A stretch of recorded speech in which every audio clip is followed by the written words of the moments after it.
لیکن مجھے یاد ہے جب ایوب خان صاحب کے دور میں 65 کی جنگ لڑی، میرے والد صاحب ان کے سخت ترین ناقد تھے، جیلوں میں جاتے تھے، وار کمیٹی بنی وہ اس کا حصہ تھے، کیونکہ آپ اپنی فوج کو مضبوط کرتے ہیں، قوم اپنی فوج کے ساتھ کھڑی ہوتی ہے، جو لوگ اپنی فوج کو ٹارگٹ کریں ان سے بڑا کوئی بدبخت اور بدقسمت نہیں ہو سکتا۔ تو یہ فوج کے وقار کی بھی علامت ہے یہ گھر، یہ قائد اعظم محمد علی جناح کے حوالے سے اس کا تقدس ہے، اور پھر GHQ جو ہماری طاقت کی علامت ہے، جو پاکستان کی ہیبت کی علامت ہے، آپ اس پہ پل پڑے، اور پھر MM عالم کا جہاز جو ہمارے جو فائٹر پائلٹ ہیں ان کی عظمت کا ثبوت ہے، آپ نے اسے جلا دیا۔ پھر آپ نے جو سپیریئر ہماری ایجنسی ہے اس کے دفاتر پہ آپ نے حملے کیے، تو یہ کہیں ڈیزائن ہوا ہوگا نا بیٹھ کے؟ یار ساری زندگی ہم نے سیاسی احتجاج کیا، آپ میں سے بہت سارے ہمارے ساتھ گروہ کیے ہیں، آپ نے سالوں سے یہ دیکھا ہے، مجھے بتائیے یہ جگہ ہے احتجاج کرنے والی یا چیرنگ کراس ہے؟ یہاں کیوں آئے ہیں آپ؟ یہاں کون لے کے آیا آپ؟ 3 اطراف سے حملہ کیا گیا کور کمانڈر ہاؤس پہ۔ یہ 3 اطراف سے حملہ کرنے والے کون تھے؟ ان کا ڈیزائن کیا تھا؟ وہ کس کے لیے کام کر رہے تھے؟ جو آگ لگا رہے ہوں گے انہیں تو پتہ بھی نہیں ہوگا وہ کس کے لیے کام کر رہے ہیں، انہیں آپریٹ کون کر رہا تھا۔ یہ اتنا سادہ نہیں ہے، یہ مظلومیت کی کہانی نہیں ہے۔ تو اس لیے ہم سب اس کبھی ترین فعل کی جو پاکستان کی تاریخ میں کبھی نہیں ہوا، اس کی سخت ترین الفاظ میں مذمت کرتے ہیں۔ ہم سب افواج پاکستان کے ساتھ، شہداء کے وارثوں کے ساتھ، اپنے غازیوں کے ساتھ اپنی یکجہتی کا، سولیڈیرٹی کا پوری آواز کے ساتھ، جذبے کے ساتھ اظہار کرتے ہیں۔ ہم یہ بھی چاہتے ہیں اور یہ کہیں گے، اور اس بات کو ہم مانیٹر بھی کر رہے ہیں کہ کسی بے گناہ کو سزا نہ ملے اور کوئی گناہ گار بچے نہیں۔ یہ سیاست نہیں ہو رہی، سیاست کور کمانڈر ہاؤس پر حملہ نہیں ہے، سیاست GH کے اوپر دھاوا بولنا سیاست نہیں ہے، دہشت گردوں کے کام ہے۔ اس سے پہلے کنہوں نے حملے کیے GHQ پہ؟ دہشت گردوں نے کیے، جن سے ریاست مقابلہ کر رہی ہے۔ آپ نے بھی وہی کام کیا۔ یہ نہیں ہو سکتا کہ آپ سیاسی غلاف پہن کے وہ کام کریں جو ٹیررسٹ کرتے ہیں، اور آپ کو اس لیے منسٹری مل جائے کہ آپ سیاسی پارٹی کا آپ نے غلاف اوڑا ہوا ہے۔ بڑی عجیب بات ہے یہ۔ تو ایک یقین کریں کہ جن صاحب نے جو ان کے لیڈر ہیں ان کے اور بہت سارے جرائم ہیں، سب سے بڑا جرم یہ ہے کہ انہوں نے ایک پورے نوجوانوں کی ایک نسل کو اس کے دماغوں کو آلودہ کر دیا، زہر سے بھر دیا ان کے دماغوں کو۔ لیڈرشپ کا کام ہے کہ وہ نوجوانوں کو مستقبل کا راستہ دکھائیں، وہ ان کو ٹیکنالوجی کی بات سمجھائیں، وہ انہیں شفافیت کی بات سمجھائیں۔ نوجوانوں کو یہ کہنا کہ تم پل پڑو، سیاسی لیڈر تو جیلوں میں جاتے ہیں، کبھی ٹھیک جاتے ہیں کبھی غلط جاتے ہیں، ایسے تھوڑی کرتے ہیں۔ یہاں تو اس ملک میں نواز شریف صاحب اور ان کی بیٹی سزا کاٹنے کے لیے خود آ گئے تھے، یہاں لوگ پھانسیوں پہ جھولے ہیں، یہاں لوگوں نے جانیں دی ہیں، ذرا ٹھہر جائیں سارے لوگ، یہاں لوگوں نے جانیں دی ہیں۔ تو یہ مجھے آپ بتائیے کہ یہ طریقہ کار کیا ہے اور اس کا کیا جواب ہے ان کے پاس؟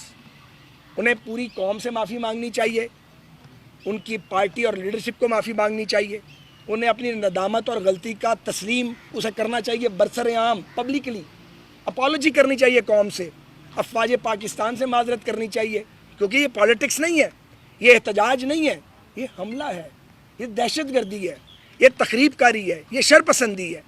سیاست کا یہ کوئی طریقہ نہیں ہے۔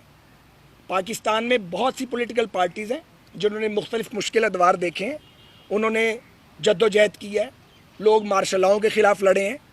ایسا تو کبھی کسی نے سوچا بھی نہیں جو آپ نے کر دکھایا۔ جو کام انڈیا نہیں کر سکا، جو انڈینز کام نہیں کر سکے، وہ کام آپ نے کر دیا۔ جو TTP نہیں کر سکی کامیابی سے، وہ آپ نے کر دکھایا، سیاست کی گارب میں، سیاست کی آڑ میں۔ تو اس کو قبول بھی نہیں کیا جا سکتا، اس کو تسلیم بھی نہیں کیا جا سکتا، اس کو صرف مسترد کیا جا سکتا ہے، اس سے اظہار برات کیا جا سکتا ہے، اس کی مذمت کی جا سکتی ہے۔ تو میں ایک بار پھر آپ سب اراکین پریس کا شکر گزار ہوں۔ اگر آپ کوئی بات کرنا چاہیں اس حوالے سے تو میں اس کے لیے مذاکرات ہوں گے آپ کے عمران خان صاحب نے کمیٹی تشکیل دے دی ہے کہ تحریک انصاف پر پابندی لگائی جائے، تو اس کے حوالے سے کوئی بات ہوئی ہے کہ مستقبل قریب میں اس کے اوپر وفاقی حکومت کو ایسا فیصلہ سامنے آ سکتا ہے کہ اس پر پابندی لگائی جائے؟ پابندی والی بات میرے علم میں تو کوئی نہیں ہے۔ تو جو آپ نے مذاکرات کی بات کی ہے یہ بڑا اہم سوال ہے۔ پوری قوم کو پتہ ہے کہ مذاکرات کے دور ہوئے، میں اس سارے عمل کا حصہ بھی تھا، اور مجھے یہ کہنے میں کوئی باک نہیں ہے کہ اپنے بہت سے دوستوں کے اختلاف کے باوجود انیشیٹ کرنے والوں بھی شامل تھا، انیشیٹ کیا جن لوگوں نے کہ بات کرنی چاہیے. بات کرنے کا کوئی ماحول ہوتا ہے، بات کرنے کا کوئی ایجنڈا ہوتا ہے. جب وقت تھا اور ہم نے بات کی تو ان کی ٹیم جو تھی وہ بھی ریزنیبل بات کر رہی تھی.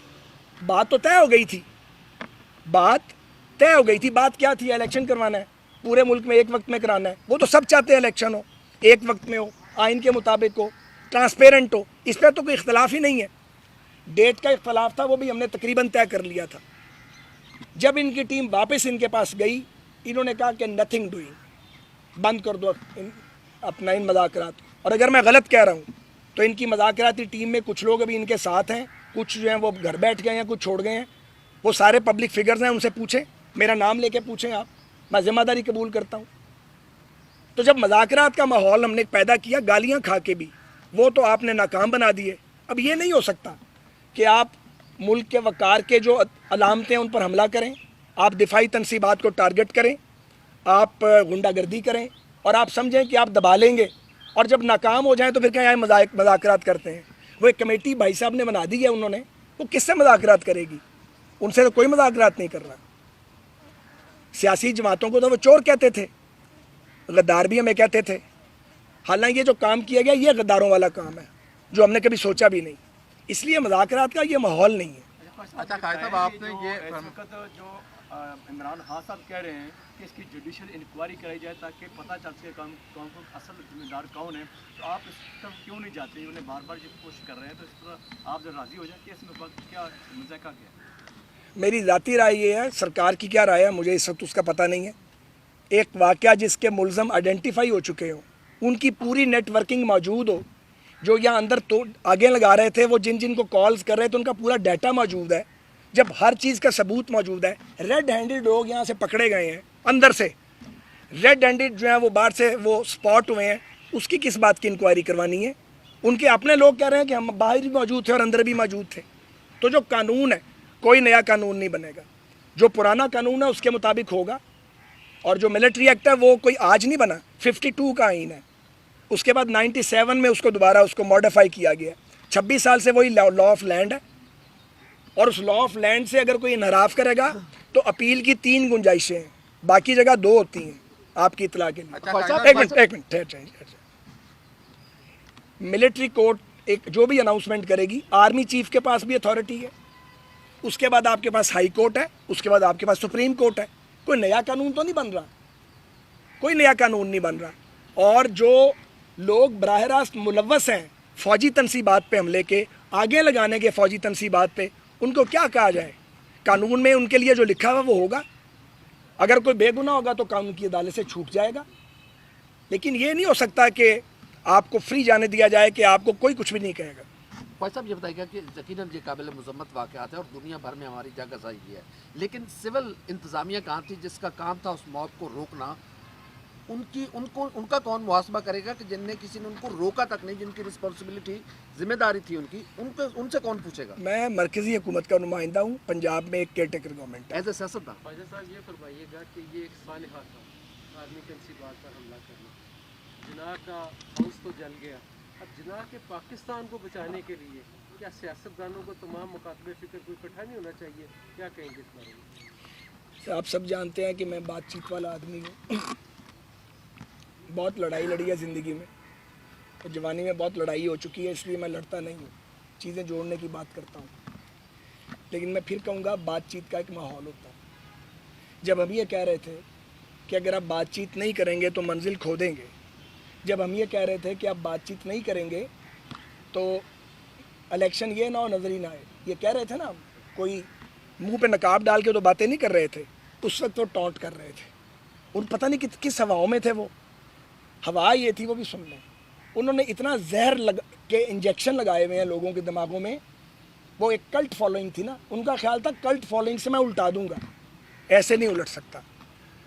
کلٹ فالوئنگ سے الٹایا نہیں جا سکتا، اور ریاست کو آگے بھی نہیں لگایا جا سکتا. الیکشن کب ہونے جا رہے ہیں؟ الیکشن تو آئین کے مطابق ہوں گے انشاءاللہ تعالیٰ. آئین میں اس کی گنجائش موجود ہے نا. اگر تو اسمبلی کو آپ نیشنل اسمبلی کو ڈیزالو کرتے ہیں تو 90 ڈیز ہیں، اور اگر ڈیزالو نہیں کرتے تو 60 ڈیز ہے، اور آئینی مدت کے مطابق انشاءاللہ ہوں گے. میں آپ کو عرض کر دوں، میں نے سپریم کورٹ آف پاکستان میں بھی چیف جسٹس صاحب کے سامنے بھی یہ اسٹیٹمنٹ دی ہے. میں اب بھی آن دی ریکارڈ ہوں. فیڈرل گورنمنٹ اپنی آئینی مدت سے ایک دن آگے نہیں جانا چاہتی، نہ ہم جائیں گے انشاءاللہ تعالیٰ. ہم جمہوری لوگ ہیں، کوئی پہلی بار تو نہیں الیکشن لڑنے جا رہے یار، سیدھی سی بات. بہت بہت شکریہ. صاحب یہ آخری سوال لے لیں. آپ نے کہا کہ ان لوگوں کو نہیں پتہ چل رہا تھا جو یہ کام کر رہے تھے یہاں، انہیں نہیں پتہ. جو پیچھے لوگ تھے ان لوگوں کے بارے میں کوئی فرما دیجیے گا کہ ان کے لیے کیا سزا ہے؟ سر وہ میرا کام نہیں ہے، نہ میں پروسیکیوٹر ہوں نہ میں انویسٹیگیٹر ہوں. جن کی یہ ذمہ داری ہے وہ اپنا کام کر رہے ہیں. ایسا ہی سمجھیے گا کہ تحریک انصاف کا جو آپ نے دیکھ لیا کچھ انہوں نے یہاں پہ کیا، آگے ان کا مستقبل کیا دیکھتے ہیں وہ پتہ نہیں یار، یہ تو ان کو پتہ ہوگا. بہت بہت سر، بہت شکریہ. شکریہ.